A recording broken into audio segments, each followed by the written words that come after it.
আপনি যদি শুনেন ইউরোপ জুড়ে ইসলামোফোবিক ন্যারেটিভ এস্টাবলিশমেন্টের জন্য একটা মুসলিম country million million dollar investment করেছিল, অবাক হবেন। আরব আমিরাত কিংবা ইউএই এর কথা যখন আমরা শুনি, আমাদের চোখের সামনে বুর্জ খলিফা কিংবা দুবাই মলের মতো অ্যাস্থেটিক বিল্ডিংগুলোর ছবি ভেসে ওঠে।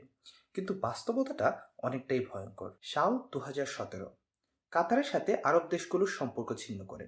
অন্যদিকে আরব বসন্তের পর থেকেই আরব আমিরাত মুসলিম ব্রাদারহুডকে থ্রেট হিসেবে দেখত। 2017 সালের আগস্ট মাসে ইউএর ইন্টেলিজেন্স অফিসার মাতাল এবং সুইজারল্যান্ড গোয়েন্দা সংস্থা আল্প সার্ভিসের প্রতিষ্ঠাতা মারিয়া ব্রেরো আবুধাবিতে দেখা করেন। ব্রেরো তখন একটা প্রপাগান্ডা অভিযানের পরিকল্পনা শেয়ার করেন, যা ইউরোপের মুসলিম সংগঠনগুলোকে হয়রানি করবে এবং তাদেরকে সন্ত্রাসবাদী হিসাবে প্রতিষ্ঠিত করবে। ব্রেরো আল্প সার্ভিসের অভিজ্ঞতা সম্পর্কে বলেন, আমরা এমন তথ্য ছড়াতে পারি যেটা মিডিয়া ও জনগণের কাছে একজন ব্যক্তিকে সন্ত্রাসী বা খারাপ চরিত্র হিসেবে উপস্থাপন করবে। আরব আমিরাত এই পরিকল্পনাটাকে বেশ পছন্দ করে। তাদের মন্তব্য ছিল, যে কোনো উপায়ে মুসলিম বিরোধী ধারাকে জোরদার করা দরকার, বিশেষ করে যারা রাজনৈতিকভাবে তাদের শত্রু মনে হচ্ছে। আরব আমিরাত সুইজারল্যান্ড ভিত্তিক গোয়েন্দা প্রতিষ্ঠান আল্প সার্ভিসকে ভাড়া করে। চুক্তির মূল্য ছিল প্রায় 5.7 মিলিয়ন ইউরো। চুক্তিটা করা হয় আল আরিয়াফ নামে একটা গবেষণা প্রতিষ্ঠানের আড়ালে, যা মূলত ইউএর গোয়েন্দা কার্যক্রমের একটা ফ্রন্ট সংগঠন। এই সময় তারা মূলত দুইটা অভিযানের পরিকল্পনা করে। প্রথমটা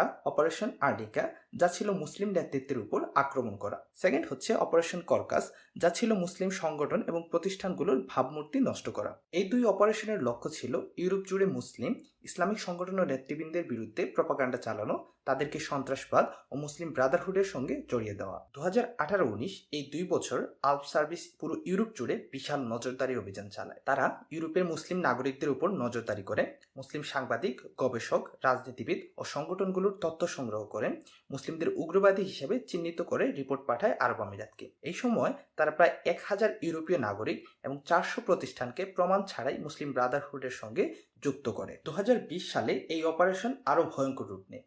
এই বছর ভুয়া সোশ্যাল মিডিয়া অ্যাকাউন্ট ব্যবহার করে ইংরেজ, জার্মান ও ফরাসি ভাষায় ইসলামকে সন্ত্রাসবাদের সঙ্গে যুক্ত করে প্রচারণা চালানো হয়। উইকিপিডিয়ার পেজ পরিবর্তন করা হয়, মুসলিম ব্যক্তিত্বদের জীবনী বিকৃত করা হয়, ইসলামিক সংগঠনের ব্যাংক অ্যাকাউন্ট বন্ধ করানোর চেষ্টা করা হয়। এই সময়ের মধ্যেই আরব আমিরাত এই গোপন অভিযানে প্রায় মিলিয়ন মিলিয়ন ডলার খরচ করে ফেলে। 2021-22 সালে ইউরোপের রাজনীতিতে ডানপন্থী শক্তির উত্থান ঘটে। এই সময় ইউরোপের কট্টর ডানপন্থী রাজনৈতিক দলগুলো আরব আমিরাতের এই প্রপাগান্ডাকে ব্যবহার করতে শুরু করে মুসলিম বিরোধী রাজনীতির জন্য। ইউএইর অর্থায়িত কন্টেন্টগুলো মিডিয়ার নিরপেক্ষ গবেষণা হিসেবে ছড়ানো হয়, মুসলিমদের সামাজিক মর্যাদা ক্ষুণ্ণ করা হয়, মসজিদ বন্ধের দাবি জোরালো হয়, ধর্মীয় স্বাধীনতা সীমিত করার পরিবেশ তৈরি করা হয়। 2023 সালে প্রথম বড় বিস্ফোরণ ঘটে। ফ্রান্স ভিত্তিক সংবাদ সংস্থা মিডিয়াপার্ট এবং ইউরোপিয়ান ইনভেস্টিগেশন কোলাবোরেশন ইআইসি, এই দুটি সংস্থা প্রকাশ করে আরব আমিরাতের গোপন নেটওয়ার্কের অস্তিত্ব। তারা প্রমাণ করে আরব আমিরাত ইউরোপে মুসলিম ও ইসলামকে টার্গেট করে দীর্ঘমেয়াদী পরিকল্পিত অপারেশন চালিয়েছে। 2024 সালে বিষয়টি কেবল মিডিয়ায় নয়, পৌঁছে যায় আদালতে।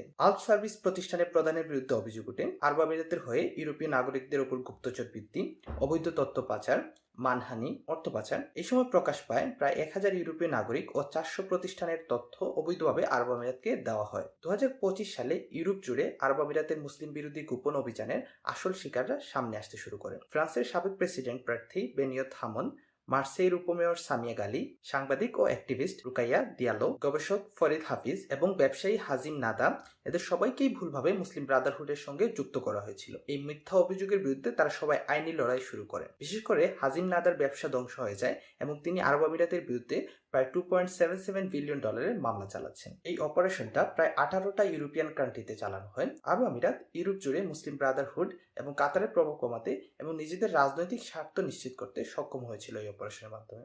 অনেকে মনে করেন এটার পিছনে ইসরায়েলের হাত রয়েছে। আপনি কি মনে করেন?